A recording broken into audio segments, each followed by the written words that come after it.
Welcome to a special edition on Black Video News, presented to you by the writer Fred. As many of you know out there, a few years back I wrote a novel called Fires of Greenwood, the Tulsa Riot of 1921. One of the heroes in this novel, and in fact in Black Wall Street at the time, was a man by the name of J.B. Stradford, who owned the Stradford Hotel. And he was one of the leaders in the city. And so before I introduce my guest, I just want to read a couple lines from what I wrote. And this is true. Even though it's a historical novel, this actually happened.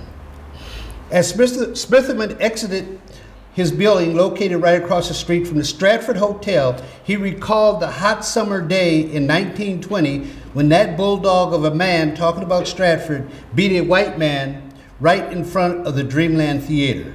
Stradford had been standing near the curb to the street when a white man riding in an ice wagon made a remark that he considered offensive. Stradford pulled the man down from the wagon and pounded him until he fell to the ground. He then began kicking him until John Williams ran out of the Dreamland Theater and pulled him off the man. The white fellow ran off, pledging there would be a lynching that night in Tulsa. Williams volunteered to drive Stradford to Muskogee until all this passed over. But Stradford, a stubborn man, refused to go. Nothing happened that night. That was just a few lines I wrote about John B. Stradford. And I now would like to say I welcome to San Antonio Miss Laurel Stradford, who happens to be that man, our hero, great-great-granddaughter. Welcome to San Antonio and Black Video News. Well, thank you very much. I'm very pleased to be here. Okay. It's a great honor to have you after I had found your book. Okay. Yeah, it was amazing. Yeah. Let me ask you something. How does it feel being the great-great-granddaughter of such a magnificent, beautiful, powerful black man? Hey, he owned the Stradford Hotel, folks. He was the richest man on Black Wall Street when the riot happened, or we should say massacre happened in 1921. So how does it feel being related to a man like that? It's a very honored place to be, I think, now that I've gotten older and I understand the shortcomings of a lot of people's lives, you know, to be able to trace my heritage back and in a proud way.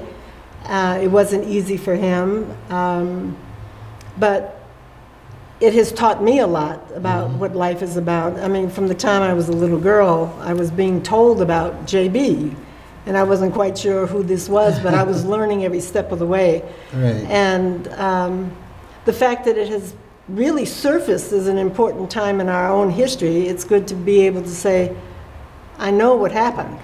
Right, yes. Yeah. Yes. Let me ask you, I know he died in 1935, long before you were born. Yes, that's true. Long before you were born. So I know some great stories have been passed down through the family. Is there one that you recall told to you about this man that really sticks in your mind? Yeah, there is actually. It's probably one of the first I was told when I was young, because it was kind of an easy thing for me to think about. I was told the story of how we got our name. And I guess by that time I didn't know how anybody got their names. We just had them. But right. My family told me the story about how JB's father, whose name was Caesar, was a slave, and he was adopted as a child. Apparently, maybe he got lost from his parents or something along the path from Africa to the United States, so he was alone. And the slave owner, or the man who was buying some of the slaves, bought him because he didn't want to leave him alone. And he named him Caesar, and Caesar was allowed to stay in the house with the family because he was so young. And he was one of the kids that would go and bring you your tea or coffee in the morning, and he'd help clean up around the house. So he wasn't in the plantation. And the owner had a daughter about the same age, and they were friendly. You know, I mean, kids are not born with a racist attitude. Right, you know, you have to teach that to somebody. And they got to be good friends. And while she was learning to read, she was teaching him how to read. Oh, okay. Yeah, it was an interesting little tidbit there.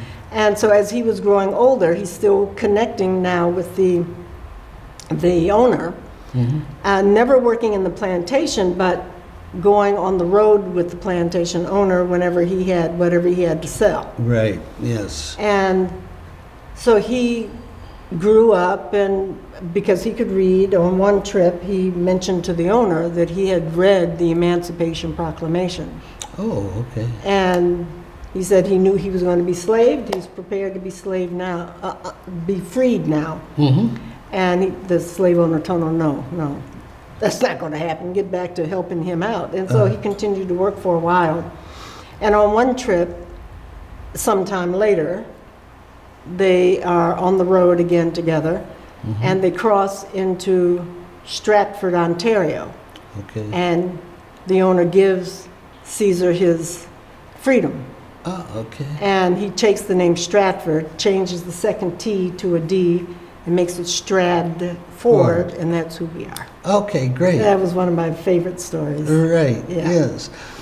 Recently, not too recent, it was a few years back, Charles Ogletree and Demario Solomon Simmons, an attorney out of Tulsa, took the case of reparations to the Supreme Court. And the Supreme Court ruled that they did have a case for reparations for you all. Right. But they claimed that the statute of limitations had run out, and therefore you're going to get reparations, but then you're not going to get reparations. Right. You qualify, but you don't get anything. Yeah. How did that affect you? What did you think about that? Well, I don't know that I knew so much about what it meant at the time, but there was a couple years later, the Charles Ogletree called me and asked me to join him to take some of the survivors from Tulsa to Washington, D.C. to speak before the Black Caucus. Oh, okay. Did you all do that? Yes, we did. Okay. And it was amazing because it really was the first time I had been in Tulsa. I've known the story, but I hadn't been down there. And it was remarkable, trying to envision what it looked like originally based on what it looked like now.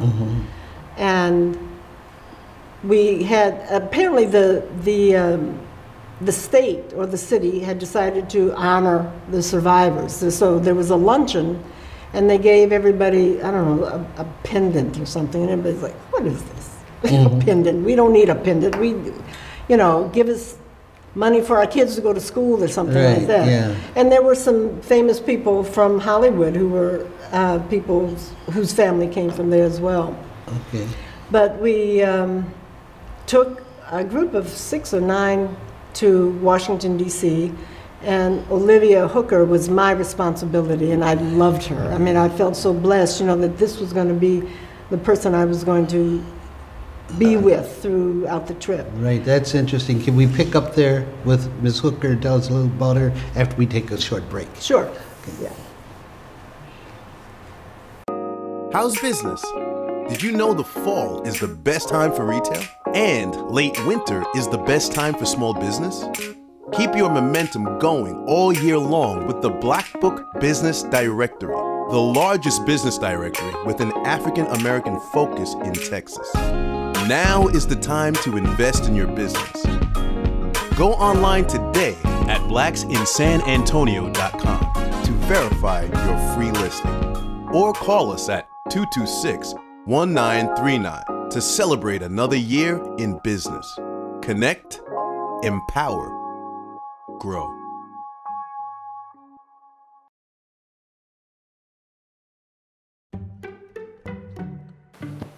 Testing. Why did the girl ask the mushroom to dance? Because he was a fun guy.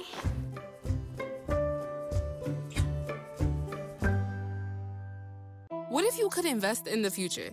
The future of kids, like a stock. Not the kind of stock that's about making money, but a stock for social change. A whole new kind of investment called Better Futures. When you invest, it helps kids go to college. Believe in us, invest in us, watch us grow. My name is Sydney, and I'm your dividend.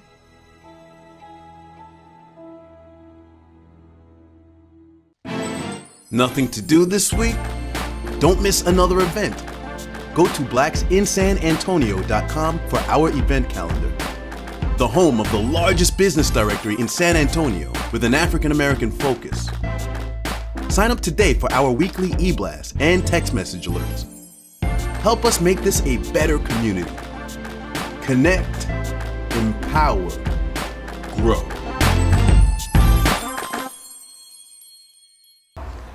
Thanks for staying tuned in to this very, very special broadcast on Black Video News, where we have a very, very special guest in town, Laurel Stradford, and we were talking about Olivia Hooker, yes. Yeah. Can we pick up there? Yeah, she was an amazing woman, but she was so fragile, and I was so worried that, you know, something might happen with her. But she was saving her energy, because the moment she was asked to speak, she blossomed. I mean, she told the story. She was angry. She was pointing fingers at the judges, but it was very important, and what she had to say was absolutely relevant. Okay. I was very proud of her. Okay. Yeah, Great. she was amazing. Okay. You have a picture. You have a book here. Tell Yes. us about your book. It shows a picture of this fantastically amazing black man. Okay, well, the book is one that I have done for my family, and now I would like to have it published as a book that'll be passed around, and it's called I Know My Way, Way Back, because it goes back pretty far that I know, Okay. you know, all the way back to Africa. But okay, so I'm 11 years old. I am given this picture. How do I show this? I'm given this picture of J.B. Stradford for my 11th birthday, and the only thing I could think of was, he's got my face, Yeah, he my does. chin, my mouth, the lines of my, Right. and it's like, no, Laurel, I have his, not that he has mine. Yes, yes. And so it's, You're the spitting image. I know, isn't it Wow. amazing? And I have never been connected visually with anybody else in my family, except maybe my aunt. But absolutely, I recognize that I look like my great-great-uncle, or way back. Yeah. You know, since the recent, well, it was last year, I believe, shooting in Tulsa, where the white police officer shot The guy And then- driving a car. Yeah, New York Times did a big article on that. But what they did is they tied it into 1921. I think that has triggered a lot of interest in Hollywood in Yes. finally making a movie out of what happened then. And I know they're all after you. They're all coming after you to be a part of what they want to do. You want Yeah. to tell us about some of your experiences and what you're doing with Yeah, the folks in Hollywood? actually, I have been interviewed by a number, well, I would say 2 or 3 different production companies.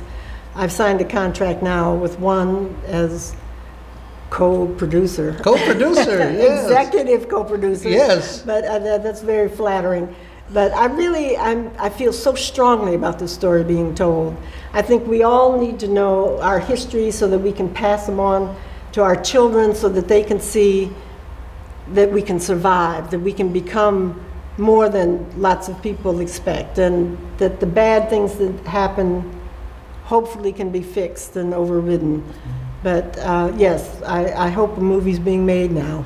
Well, do you have confidence that they're going to do it? They're going to be talking about your great-great-grandfather. If they do it at all, they have to talk Yeah, about they J.B. do. Stradford. They do have to. Are you concerned that they're going to do it the right way? Oh, wow.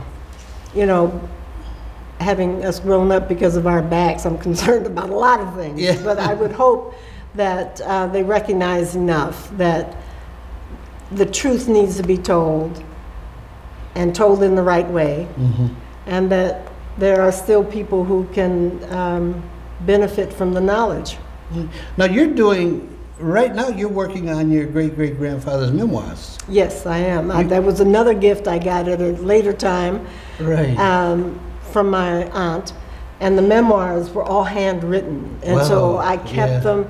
There were a few pages that were old typewriter typing, you know, but I've worked with a woman who does renewing on written words Right, and things yeah. like that. So I've got it all done now. So it's, Okay. it's a great story. So Incredible story. you looking for a publisher now for it, or where are you Yeah, at? I'm hoping.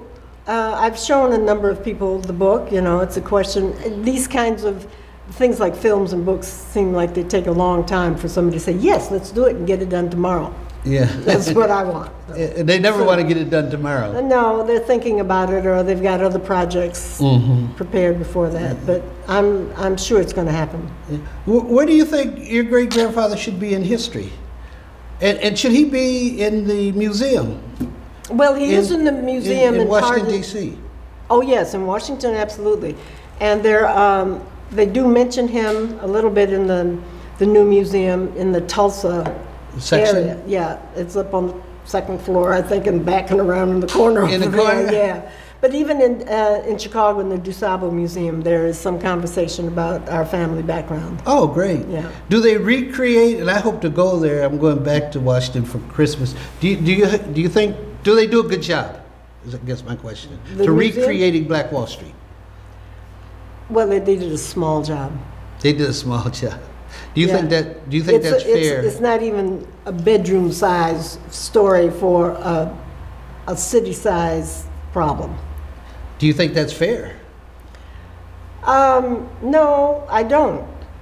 But I think I like the fact that Lonnie Bunch was sure that it got told, at Got least told. at all. Mm-hmm. And perhaps more and more will come out of it, because all of a sudden everybody's talking about the Wall Street, and They are. they're They understanding really are. it. Yeah. And as we get closer to 2021, it's going to be highlighted even 100 more years. because it'll be the 100 years. Yeah, I have the blessing too to be invited every year to Tulsa to speak at Okay. the annual events, Oh, great! Yeah. and I never don't say we need to make a movie out of this. So hopefully it'll happen. Okay. All right. If our audience would like to communicate with you, find out more about what you're doing, how the memoirs are coming along, or how they can get this book, how can they contact you? I'd love it. You can do it by email.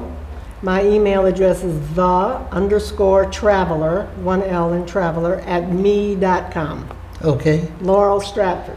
And for those of you who are local here in San Antonio, Ms. Stradford will be right across the street at the Carver Library tomorrow for a special panel discussion at 3 o'clock. And I will be on that panel with her. Thank goodness. Thank you very much. And Dr. Carrie Lattimore from Trinity University will join us. So come out tomorrow, meet this fantastic lady. She's fantastic on her own. Okay, she really is. And I've had the opportunity today to talk with her, and she just has a wealth of knowledge and information, and some of the things she's done are outstanding. So we'll be there tomorrow at 3 o'clock, the Carver Library, 3350 East Commerce Street. Come on out and join us.